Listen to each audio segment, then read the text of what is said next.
नमस्कार, जय Hind. Ice Hindi channel से मैं हूं प्रदीप। डेली करंट अफेयर्स की सीरीज में आपका बहुत बहुत स्वागत करता हूं। दोस्तों, इसका पीडीएफ डाउनलोड करने के लिए टेलीग्राम ग्रुप का लिंक दिया गया है। आप वहां से ग्रुप को ज्वाइन करके पीडीएफ डाउनलोड कर सकते हैं। और प्लीज़ चैनल को सब्सक्राइब करना ना भूलें और बेल आइकॉन को तो ज़रूर प्रेस करें ताकि डेली करंट अफेयर्स का नोटिफिकेशन आपको मिलता रहे। ठीक है, चलिए शुरू करते हैं। इसमें हमारा पहला टॉपिक है बिहार में मरीजों के लिए फ्री एम्बुलेंस सेवा। अभी तक जो बिहार में मरीजों के लिए एम्बुलेंस सेवा थी वो कुछ सिलेक्टेड लोगों को थी। जैसे कि अगर आप यहाँ देखें तो जैसे गर्भवती कोई प्रेग्नेंट वुमेन है, उसको सरकारी अस्पताल ले जाने और प्रसव के बाद घर पहुँचाने के लिए फ्री एम्बुलेंस सर्विस दी जाती थी। या कोई 1 साल तक का बीमार बच्चा है उसे फ्री एम्बुलेंस सर्विस दी जाती थी।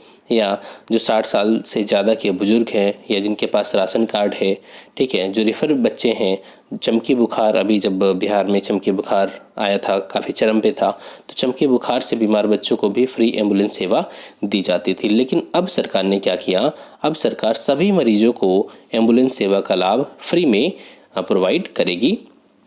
और इसके लिए जो नंबर है वो 102 है, मतलब इस नंबर को डायल करके एम्बुलेंस को बुलाया जा सकता है। ठीक है, और सरकार ने सभी सर्जन्स को, सिविल सर्जन्स को निर्देश दिया कि इसके अकॉर्डिंग काम वो शुरू करें। ठीक है, और लेकिन ध्यान रखना है, प्राइवेट हॉस्पिटल्स में अगर एडमिट होना है किसी को तो इसके लिए एम्बुलेंस सेवा का लाभ नहीं मिलेगा। यहाँ पर जो एम्बुलेंस सेवा होगी वो सिर्फ और सिर्फ सरकारी हॉस्पिटल्स में एडमिट होने वाले पेशेंट को ही मिलेगी। ठीक है, चलिए आगे चलते हैं। अब यहाँ पर हमें देखना है WTO की पहली अफ्रीकी महिला महानिदेशक। हालांकि ये 15 फरवरी को डिसाइड होगा, हो सकता है आप 15 फरवरी के बाद वीडियो देख रहे हो तो पूरी तरीके से इनकी नियुक्ति हो चुकी हो। ठीक है, अब यहाँ पर बात करें थोड़ा सा WTO के बारे में, बैकग्राउंड जानना बहुत ज़रूरी है। WTO मतलब world trade organisation. World trade organisation की स्थापना कब होती है? 1 जनवरी 1995। ठीक है, 1 जनवरी 1995। 1994 में मराकेश में सम्मेलन हुआ था, मोरक्को में है। ठीक है, मराकेश एग्रीमेंट के तहत WTO की स्थापना हुई। WTO का पहले नाम क्या हुआ करता था? गैट। ठीक है, GATT। याद रखना, जब सेकेंड वर्ल्ड वार हुआ तो सेकेंड वर्ल्ड वार में दुनिया के सभी देशों के साथ जो व्यापार था वो दुष्प्रभावित हुआ। साथ ही विश्व में जो इंफ्रा अवसंरचना था उसका नुकसान हुआ, जान माल का नुकसान हुआ। तो इन चीज़ों को वापस फिर से स्थापित करने के लिए 3 संस्थाओं की स्थापना की बात किया गया। एक तो IMF, इंटरनेशनल मॉनेटरी फंड। एक तो बात हुई वर्ल्ड बैंक की, वर्ल्ड बैंक में जिसमें IBRD वगैरह ये सब शामिल हैं। और एक तीसरा संगठन WTO। ठीक है, लेकिन WTO की स्थापना तब नहीं हो पाई थी। इसकी जगह पर इन्होंने IMF और वर्ल्ड बैंक तो स्थापित हो गया था, लेकिन WTO की जगह पर GATT की स्थापना हुई, जिसको हम गैट कहते हैं। IMF और वर्ल्ड बैंक, याद रखना, जब वर्ल्ड वार हुआ तो उसके बाद ब्रेटन वुड्स कन्वेंशन हुआ था, ब्रेटन वुड्स सम्मेलन हुआ था। ठीक है, 1944 में, और उसी के तहत IMF और वर्ल्ड बैंक की स्थापना हो गई थी। लेकिन WTO की स्थापना ना हो पाने की वजह से 1948 में गैट की स्थापना होती है। ठीक है, गैट क्या था? General agreement on tariffs and trade. GATT, general agreement on tariffs and trade. इसकी स्थापना होती है। लेकिन इसको टैरिफ एंड ट्रेड से आगे बढ़ाने की प्रक्रिया को लेते हुए, मतलब इस संस्था का कार्य और ज़्यादा बढ़ाने के लिए 1995 में, मतलब 94 तक ज़रूरत महसूस हुई कि इस संस्था को बदला जाए। और 1995 में राष्ट्रों के बीच अंतर्राष्ट्रीय व्यापार को रेगुलेट करने के लिए WTO की स्थापना की जाती है। ठीक है, WTO की स्थापना की गई। क्लियर होगा यहाँ तक? चलिए, इस समय WTO में कितने मेंबर्स हैं? तो 164 मेंबर हैं। WTO का हेडक्वार्टर कहाँ पर है? तो इसका हेडक्वार्टर है जिनेवा में। ठीक है, जिनेवा, स्विट्जरलैंड।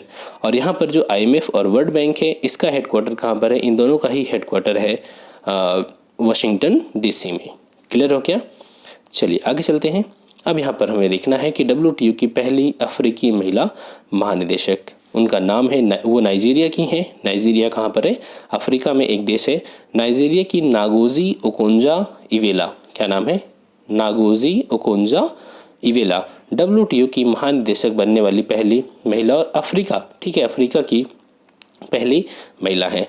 अब तक उन्हें दक्षिण कोरिया की यू म्योंग ही से चुनौती मिल रही थी। ध्यान रखना, अभी मैंने क्या कहा कि 15 फरवरी को ये पूरी तरीके से डिसाइड हो जाएगा। तो यहाँ पर जो अभी दक्षिण कोरिया की एक कैंडिडेट थी, उनका नाम था मी यू म्योंग ही, से चुनौती मिल रही थी और इन्हें डोनाल्ड ट्रंप प्रशासन का समर्थन हासिल था। चूँकि अब इन्होंने अपनी दावेदारी वापस ले लिया क्योंकि वहाँ पर डोनाल्ड ट्रंप की सरकार गिर गई, तो अब जब कोई कैंडिडेट नहीं है उनके अपोजिशन में, मतलब उनके अगेंस्ट में कोई नहीं है, तो स्वाभाविक है कौन विनर होगा, यही जीतेंगी।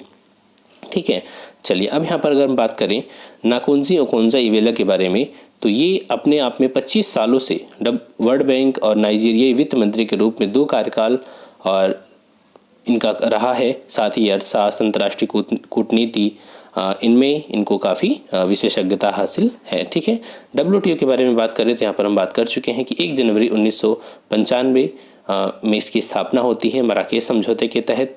ठीक है, और एक अंतर सरकारी संगठन है वैश्विक व्यापार को बढ़ावा देने के लिए। हालांकि जब आप मेंस की बात करते हैं तो मेंस में WTO और सब्सिडी का मुद्दा, भारत का जो सब्सिडी है, MSP है, ठीक है, इन सभी चीज़ों को हम जोड़ करके पढ़ते हैं मेंस में। क्लियर हो गया? चलिए आगे चलते हैं।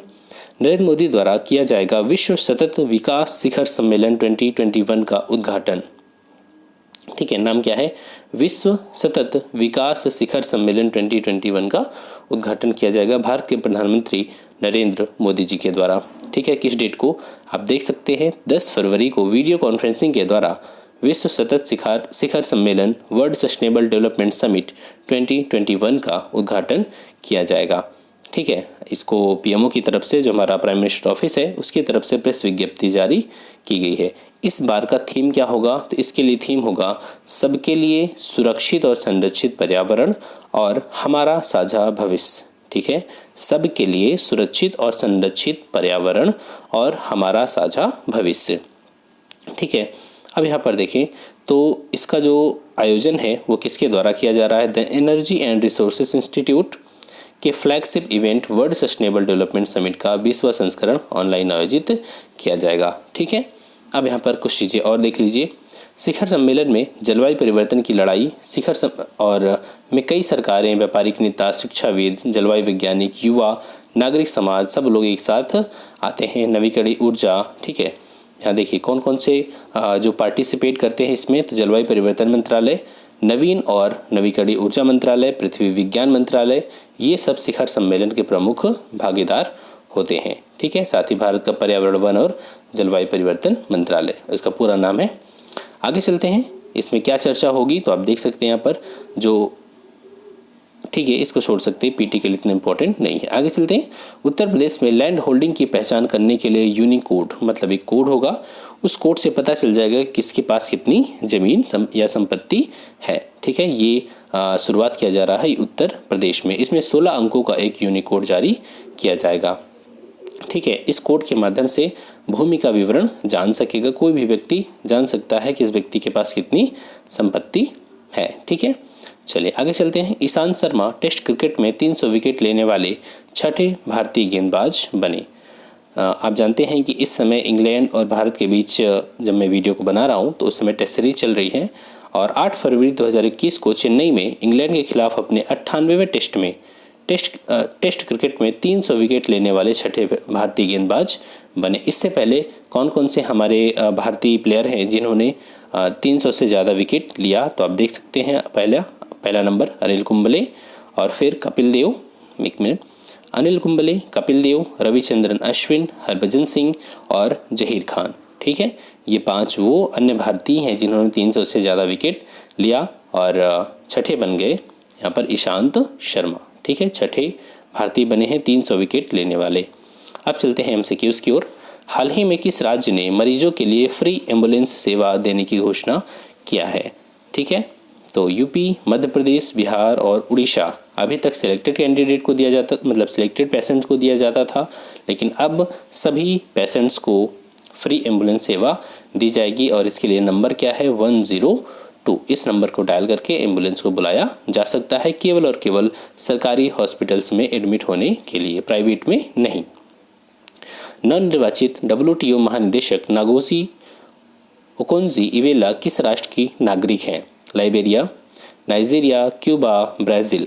तो आप जानते हैं ये हैं नाइजीरिया की। ठीक है, क्यूबा वगैरह कहाँ पर है? क्यूबा आप देखेंगे अगर ये अमेरिका है यहाँ पर, तो ये यहाँ देखने को मिलेगा नीचे, ठीक है, मतलब कि ये जो कैरिबियन द्वीप समूह है उसी का एक हिस्सा है।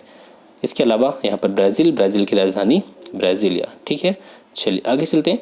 विश्व सतत शिखर सम्मेलन 2021 का उद्घाटन किया जाएगा किसके द्वारा? जो बाइडेन के द्वारा, हमारे प्रधानमंत्री नरेंद्र मोदी जी के द्वारा, निर्मला सीतारमन वित्त मंत्री, अमित शाह जो हमारे होम मिनिस्टर हैं, तो यहाँ पर इसका उद्घाटन किया जाएगा नरेंद्र मोदी जी के द्वारा। क्लियर? हाल ही में किस राज्य ने लैंड होल्डिंग पहचान के लिए यूनिकोड प्रणाली की शुरुआत किया? यूनिकोड प्रणाली जो 16 डिजिट का एक कोड होगा जिसके माध्यम से संपत्ति के बारे में जानकारी मिलेगी। बिहार, गुजरात, उत्तर प्रदेश, महाराष्ट्र। इसका सही आंसर क्या होगा? उत्तर प्रदेश। दोस्तों मैं एक चीज़ को 2-3 बार इसलिए बोल देता हूँ ताकि आपको ये कम्प्लीटली याद हो जाए, ठीक है, तो आप बोर मत हो जाया करो।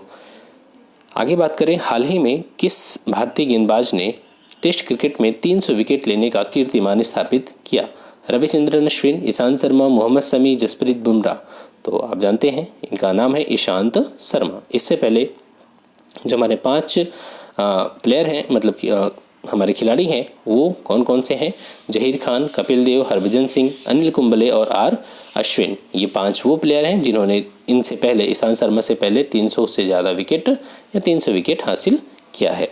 ठीक है, तो दोस्तों ये रहा आज का वीडियो। आई होप कि आपको अच्छा लगा होगा और प्लीज़ शेयर करना और वीडियो को लाइक करना मत भूलना। कमेंट सेक्शन में ज़रूर बताना वीडियो कैसा लगा। Thanks for watching, keep smiling.